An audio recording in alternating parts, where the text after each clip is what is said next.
Bonjour, bienvenue, j'espère que vous allez bien, j'espère que tout se passe bien pour vous. Aujourd'hui, dans l'épisode 9 de la saison 2 du Woodcast, nous allons partager ensemble l'écrit 23 de Nichiren Daishonin intitulé « La persécution de Tatsuno Kuchi ». En voici les points de repère. Nichiren envoie cette lettre à son loyal disciple, le samouraï Shijo Kingo, en 1271, le 21e jour du 9e mois, 9 jours seulement après la persécution de Tatsuno Kuchi. Nichiren avait été condamné à l'exil sur l'île de Sado sous la surveillance de Hojo Nobutoki, le gouverneur de Sado. À l'origine, il était prévu que Nichiren soit escorté à Eshi jusqu'à la résidence de Homa Shigetsura, l'adjoint de Hojo Nobutoki, et de là conduit directement à Sado. Mais Eino Saemon, important responsable du gouvernement et ennemi déclaré de Nichiren, décida arbitrairement de le faire exécuter alors qu'il était escorté vers la résidence de Homa. Les autorités tentèrent de décapiter Nichiren à Tatsuno-Kuchi, mais en vain. Nichiren fut ensuite exilé, comme c'était prévu à l'origine. Nichiren révèle ici sa véritable identité, qu'il décrira ensuite avec plus de détails dans le traité sur l'ouverture des yeux, également remis à Shijo Kingo. Il y déclare « Tatsuno-Kuchi, dans la province de Sagami, est le lieu où Nichiren a donné sa vie. Parce qu'il y est mort pour le Sutra du Lotus, comment ce lieu pourrait-il être moins qu'une terre de Bouddha ?» Pourquoi Nichiren déclare-t-il qu'il est mort, alors qu'en fait il survécut à la tentative d'exécution ? L'explication se trouve dans le traité sur l'ouverture des yeux. Le 12e jour du 9e mois de l'année dernière, entre les heures du rat et du bœuf, entre 11h du soir et 3h du matin, la personne nommée Nichiren a été décapitée. C'est son esprit qui est parvenu sur l'île de Sado. Si l'homme du commun nommé Nichiren est mort à Tatsuno-Kuchi, le Nichiren considéré par certaines écoles bouddhiques comme le Bouddha de l'époque de la fin de la loi atteignit, lui, l'île de Sado, sain et sauf, afin d'accomplir sa mission. Voici donc le contenu de l'écrit 23 de Nichiren Daishonin intitulé « La persécution de Tatsuno-Kuchi ». Je ne sais comment vous exprimer ma reconnaissance pour vos lettres fréquentes. Au moment de ma persécution, le 12 du mois dernier, non seulement vous m'avez accompagné à Tatsuno-Kuchi, mais vous vous êtes déclaré prête à mourir à mes côtés. C'est vraiment merveilleux. Que d'endroits où j'ai sacrifié ma vie dans les existences passées pour mon épouse et mes enfants, mes terres et mes disciples. J'ai abandonné ma vie dans les montagnes, en mer, sur des fleuves, des plages ou au bord des routes. Mais pas une seule fois je ne suis mort pour le Sutra du Lotus, ni n'ai souffert de persécution pour le Daimoku. C'est pour ça que jamais, au terme de mes vies, je n'ai pu atteindre la bouddhéité. Et comme j'ai échoué en cette tentative, les mers et les rivières où j'ai sacrifié ma vie ne sont pas des terres de Bouddha.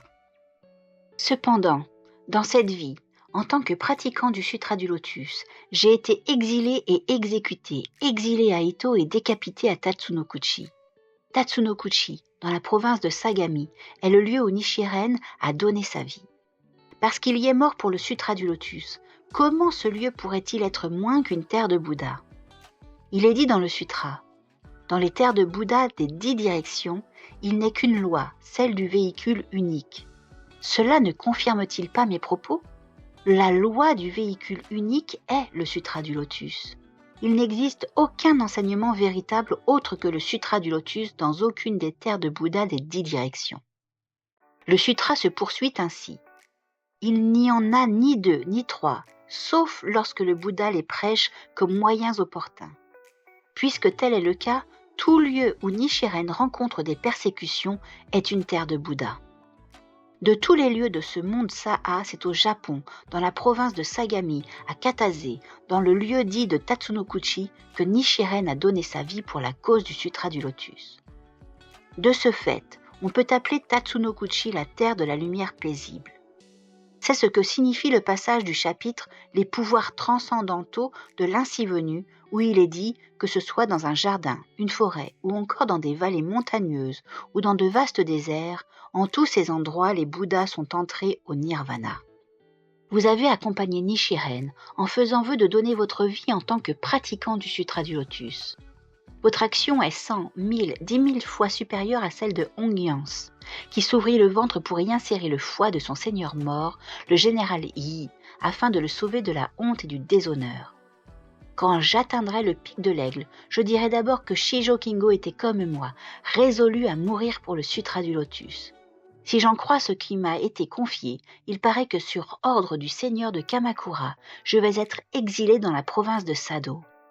Parmi les 3 fils célestes de la lumière, le dieu de la lune m'a sauvé la vie à Tatsunokuchi en apparaissant sous la forme d'un objet brillant, et le dieu des étoiles est descendu me saluer voici 4 ou 5 jours. Seul demeure désormais le dieu du soleil et il me protégera à coup sûr.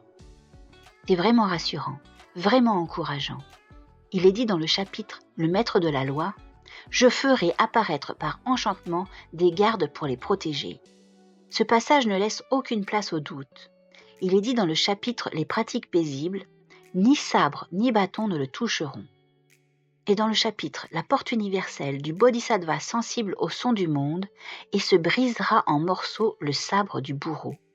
Il n'y a rien de faux dans ces passages de sutra. La force d'une foi puissante et ferme est en vérité bien précieuse.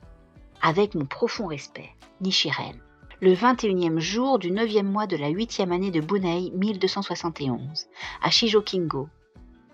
C'était donc le contenu de l'écrit 23 de Nichiren Daishonin intitulé « La persécution de Tatsunokuchi ».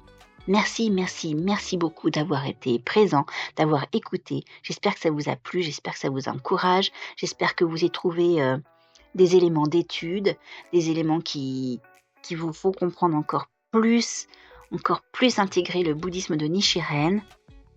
J'espère que vous reviendrez, j'espère que vous partagerez ce podcast avec les pratiquants que vous connaissez, les gens qui ont envie de découvrir. N'hésitez pas un seul instant, vraiment, à partager. Nous sommes sur toutes les plateformes de streaming audio, sur YouTube. Vous pouvez nous trouver sur Instagram pour pouvoir nous suivre et savoir quand les publications sortent. N'hésitez pas un seul instant à vous abonner, à liker, à activer la cloche. Je vous dis à très vite. Bisous!